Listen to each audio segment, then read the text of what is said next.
جب دل بہت تھک جائے اور جو آپ محسوس کر رہے ہیں وہ چاہ کر بھی دوسروں کو سمجھانے سے قاصر ہیں، تو خاموش ہو جایا کریں اور اللہ کے سامنے سجدہ ریز ہو کر اسے بتایا کریں کہ اللہ تیرے سوا میرا کوئی نہیں، کوئی ایسا نہیں جو مجھے تیرے سوا سمجھتا ہو۔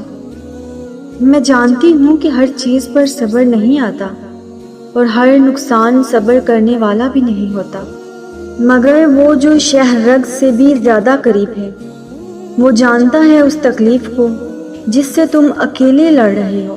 وہ صبر کرنے والوں سے محبت کرتا ہے، سو صبر کرو، اتنا صبر کرو کہ تمہاری روح تمام تکلیفوں سے آزاد ہو جائے، اور اللہ کی ذات سے کبھی بھی مایوس مت ہونا۔ مجھے لفظ مایوسی شروع سے ہی بے معنی لگتا ہے۔ مایوس اور کس سے ہونا؟ اس سے جس کے پاس دو جہان کا اختیار ہے، جو پتھر میں بھی کیڑوں کو رزق دیتا ہے، جو لاکھوں کروڑوں کہکشاؤں، چاند، سورج اور ستاروں کا مالک ہے، جو عطا کرنے پر آئے تو پورا جہان قدموں میں لا کر رکھ دیتا ہے، جس کے حکم کے بغیر ایک پتا بھی ٹس سے مس نہیں ہوتا، جس کے ایک حکم پر کائنات بنا دی گئی اور ایک ہی اشارے پر مٹا دی جائے گی۔ حیرت ہوتی ہے ان لوگوں پر جو اس رب سے مایوس ہوتے ہیں۔ وہ تو بڑا رحمان ہے اور بڑا ہی رحیم ہے، اس کو تو یہ گوارا ہی نہیں کہ میرے بندے کی آنکھ سے ایک آنسو بھی نکلے۔ اس کو سمجھو گے تو جانو گے کہ بس ایک وہی ہے جو زندگی کے ہر موڑ پر ساتھ رہتا ہے۔ اس کی رحمت اس کے غضب پر بھاری ہے کہ وہ جب معجزے کرنے پر آتا ہے تب ساری کائنات کن فیکون کی تسبیح کرتی ہے۔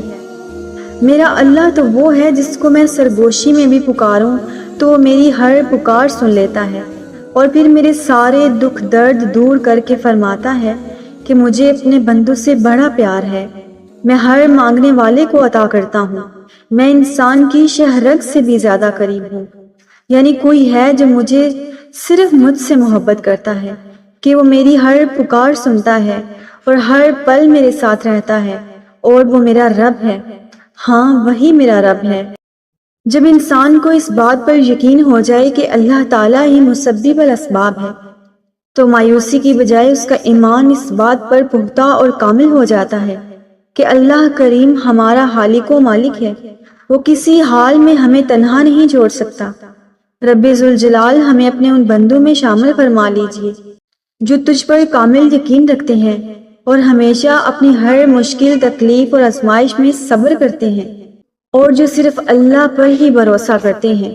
آمین یا رب العالمین۔